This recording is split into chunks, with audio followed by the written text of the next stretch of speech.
Hello, have a very nice day. पता नहीं क्यों इंटरेस्ट सा पैदा हुआ और मैं 2 दिन लगातार टीवी देखा। राहुल गांधी का भाषण सुना पार्लियामेंट में, अखिलेश यादव का भाषण सुना और उसके बाद प्रधानमंत्री साहब का जवाब भी सुना।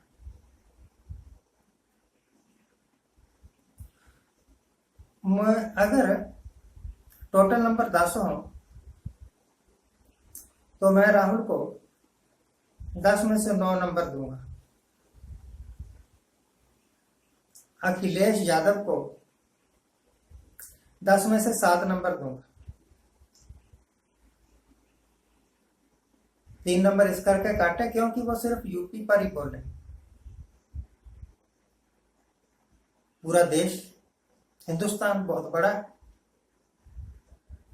उसकी समस्याओं को किसने उठाना है। तो राहुल गांधी की बदौलत अखिलेश यादव का व्यू पॉइंट जो है वो नैरो है, तंग है। अगर मैं नरेंद्र मोदी साहब के 2 घंटे के भाषण को इवेल्युएट करूं तो टोटल नंबर 10 हो और मैं पेपर चेक करने के बाद नंबर दे रहा हूं तो मैं नरेंद्र मोदी साहब को 3 नंबर दूंगा।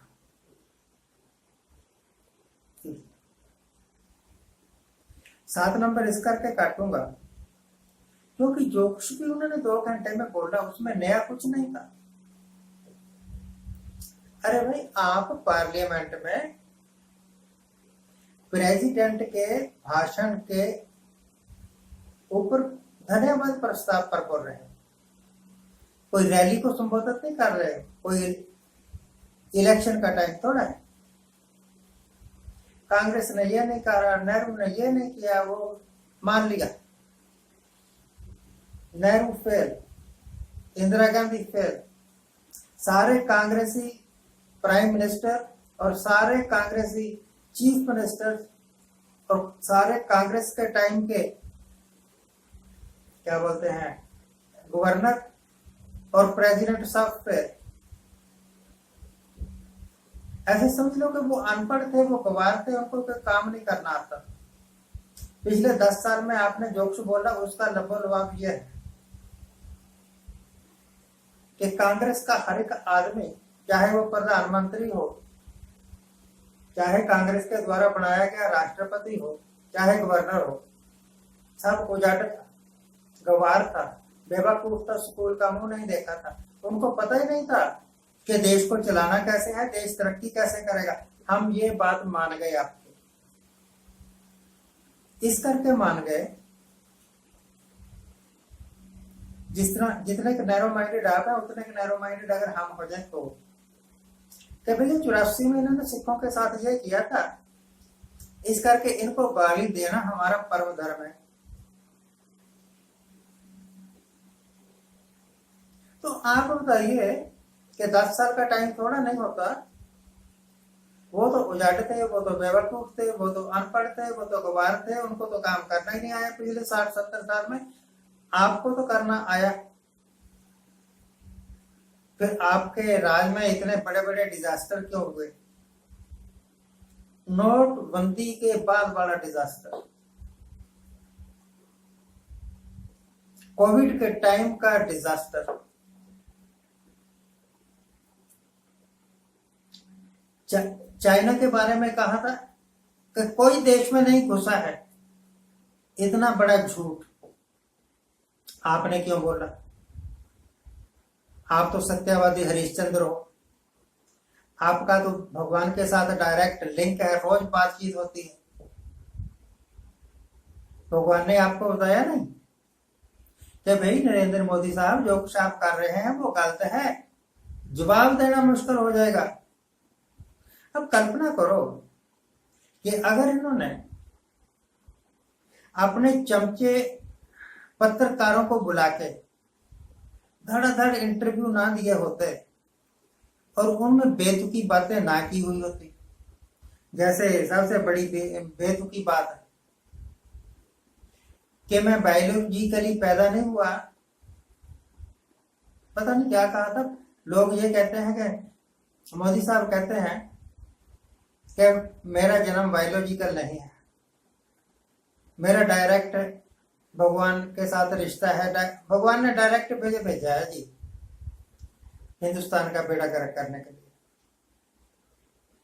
इतना कुछ होने के बावजूद कोविड के टाइम में आप तो भगवान के बंदे हो, आप तो गॉडमैन हो, लाखों लोग क्यों मर गए? आप ऑक्सीजन तक नहीं प्रोवाइड कर सके, आप दवाइयां तक नहीं प्रोवाइड कर सके। जो कोविड के टाइम में 2 टीके लगवा लेता था तो उसको सर्टिफिकेट मिलता था, उस पर मोदी साहब की तस्वीर छपी होती थी। अब नहीं छपी होती, कहते हैं वो तस्वीर क्यों हटा दी? जिस चाव से वो तस्वीर लगवाई थी वो लगी रहने देते। गलतियां किससे नहीं होती, कह देते भैया ये भी एक गलती थी, मेरी दूसरी गलतियों में ये भी शामिल कर दो। तो मोदी साहब का पूरा भाषण और मोदी साहब खुद राहुल गांधी और अखिलेश यादव के भाषण के और भी बड़े बड़े अच्छे प्रवक्ता बोले, बड़े अच्छे एमपी बोले, अपनी अपनी पार्टियों के हिसाब से बड़ा अच्छा बोले, पर जोक्स भी बोले। एक भी बात का जवाब नरेंद्र मोदी साहब नहीं दे सके अपने 2 घंटे के भाषण में। इस करके इनका भाषण बिल्कुल निस्तेज था। और आप तेजवान भाषण की उम्मीद भी कैसे कर सकते हैं? 75 साल का बुढ़ा हो गया है, चलने फिरने से आवाजार है। अब तो घसीट घसीट के लोग इनको प्रधानमंत्री बना रहे हैं। या कोई बनना थोड़ा चाहते हैं, ये तो अब संन्यास लेना चाहते हैं। सीधा डायरेक्ट बात किया करेंगे भगवान के साथ डेली, और जिसको चाहे कठपुतली प्रधानमंत्री बना ले। जिस तरह गांधी खुद नहीं बना, नेहरू को बना दिया था, और जो कुछ गांधी कहता होगा वो नेहरू करता होगा।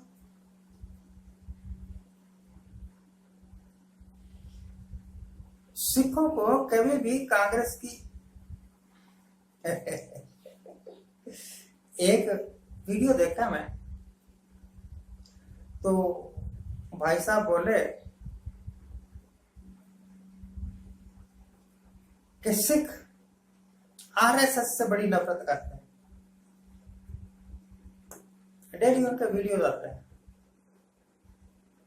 अपने आप को उच्च कोटि के पत्रकार समझते हैं होंगे। अब मेरे पास तो कोई पैमाना है नहीं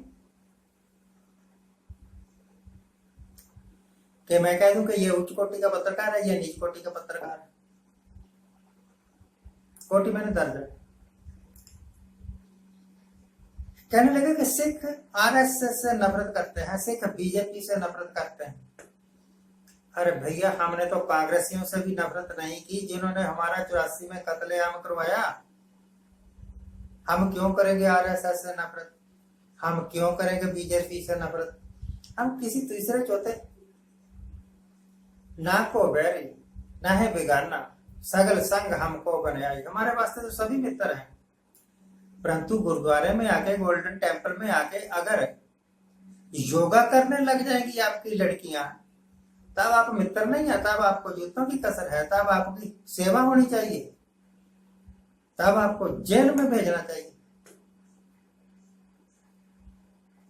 तो मुझे पक्की उम्मीद हो गई कि यह सरकार 5 साल नहीं चलेगी,